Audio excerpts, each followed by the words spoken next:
Okay,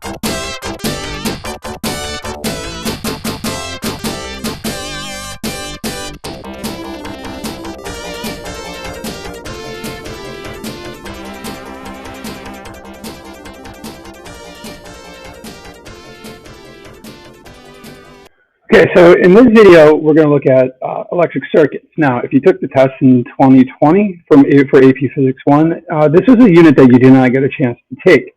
So circuits are very important because they affect us in our everyday life. So for one thing, when you plug something in, you have to plug it into a circuit.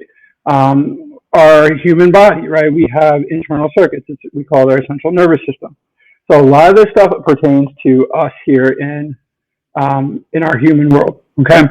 So the first thing we're going to look at in this unit is what is current. So all the way up until this point in time, all the charges we've been looking at have been static. So a lot of this has just been electrostatics. So this is really our first adventure into what happens when those charges begin to move, okay? And we call that current. So current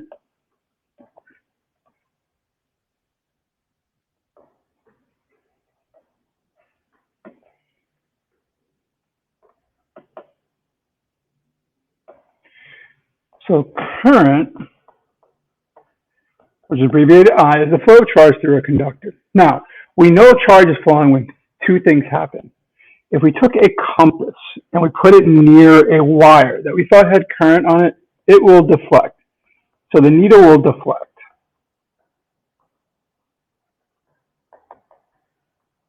And we'll get into that later, this idea that you can create a magnetic field through electric charge, okay? The next thing is that the wire itself turns warm. So wire with current will warm. Okay. The warming is the loss of heat. I'm sure you've touched something after it's been plugged in for a little bit, and it seems like it's actually gotten warm, right? And that's why. This is really how toasters are also created. Toaster has metal inside of it, so you pass a current through it. It basically glows that metal, right? And the glowing is the heat, and it cooks the bread, okay? Now, current, the SI unit for current is what we call amperes, okay? And it's named after Ampere, was a French scientist who we'll actually get into later when we talk about Ampere's law as well. Now, informally, we'll call this amps. So if you go to Home Depot, Lowe's, right, and you need to buy a circuit breaker, you're buying 15, 20, 40, 50 amps, right? Because that is the maximum load that circuit could hold, okay?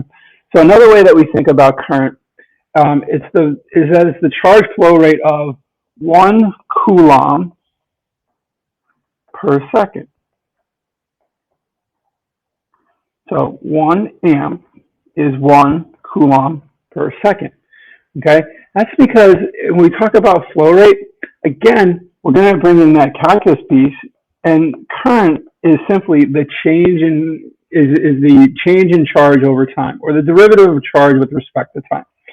So in basic terms, it's just delta Q over delta T. So remember, this delta can become that D, right, if we're looking at it in terms of functions with respect to time. If we're just looking at it, you know, charge per second, it's just a simple delta Q over delta T calculation. Now, when we draw current in our diagrams, in our circuit diagrams, it's going to be drawn in the direction which positive carriers move. But something to note is that in actuality, it's the electrons or the negative charges that are actually moving, right? So it's the flow of electrons that are creating the current. But when we draw in our diagrams, when we draw the current, we're actually drawing the flow of the positive charge, okay? Now, current is a scalar quantity because both charge and time are scalar quantities as well, okay?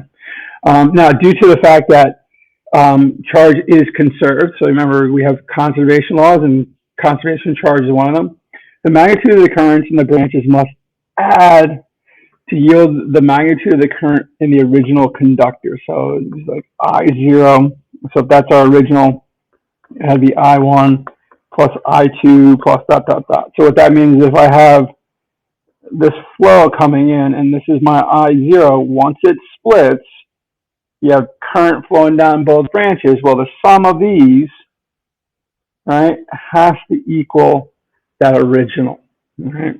And so here's just a quick question. So during the 4 minutes, a 5 amp current is set up in a wire. How many coulombs and electrons pass through any cross section across the wire's width? Okay, so we go to our simple I equals delta Q over delta T, right? And we're going to solve this for Q. Then Q equals I delta T. Now, one thing we have to do is we need to put this in seconds. So 4 minutes is 240 seconds. And so all we're going to do is do 5 times 240, and that'll give us how much charge there is, right, during that time. So it's 1,200 coulombs. So there's an answer to part A. Part B tells us that how many electrons are there? Well, you have to remember, in 1 coulomb of charge, right, or sorry, not 1 coulomb of charge, we have to use a different number. So basically we're doing a conversion factor here. So we have 1,200 coulombs. In 1 electron, there's 1.6 times 10 to the negative 19 coulombs worth of charge, right? That's our elementary charge. And so that's going to tell us that there are going to be 7.5 times 10 to the 21 electrons that will flow during this time period, right? So we're talking well over 1 billion electrons, okay? And so this is our first video in the adventure on electric circuits. The next video, though, where we're going to focus around this concept of current density.